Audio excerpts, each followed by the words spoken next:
زۆربوونی ژمارەی کورد و کەمبوونەوەی تورک ئەردۆغانی ناچار بە بڕیارێکی قورس کرد. ئەو گۆڕانکاریانە چین دەسەڵاتی تورکیا بۆ چەند ساڵی داهاتوو لێی دەترسێت. کێشەی دیموگرافیای تورکیا گەیشتۆتە ئاستێکی بەرز. لە زۆرێک ڕۆژ دوای ڕۆژمارەی لەدایکبوون لە باکووری کوردستان زیاتر دەبێت و لە بەشەکانی دیکەی تورکیاش کەمتر دەبێتەوە. ئەمەش وای کردووە دەوڵەتی تورکیا دۆخەکە بۆ تورک بە مەترسیدار بزانێت.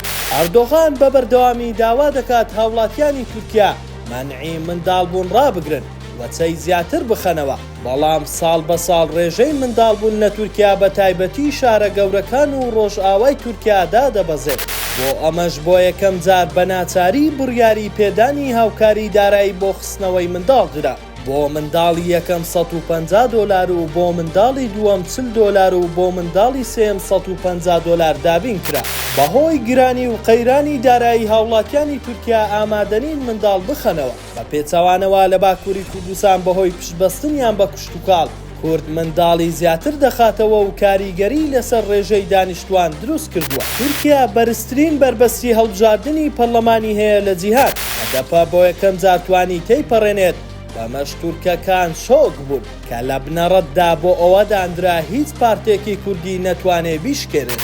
ئێستا ترسی دەوڵەتی قوڵ لە تورکیا بەرامبەر کورد زیاتر بووە، بۆیە دەیانەوێت لە ڕێی زیاترکردنی وەچەی تورک ڕێی لێ بگرن. ئێستا دەنگی کوور هاوکێشە قورسەکانی ئەو وڵاتە یەکلایی دەکاتەوە. پێدوایە زۆربوونی کورد تورک ناچار بە سازشی زیاتر بۆیان دەکات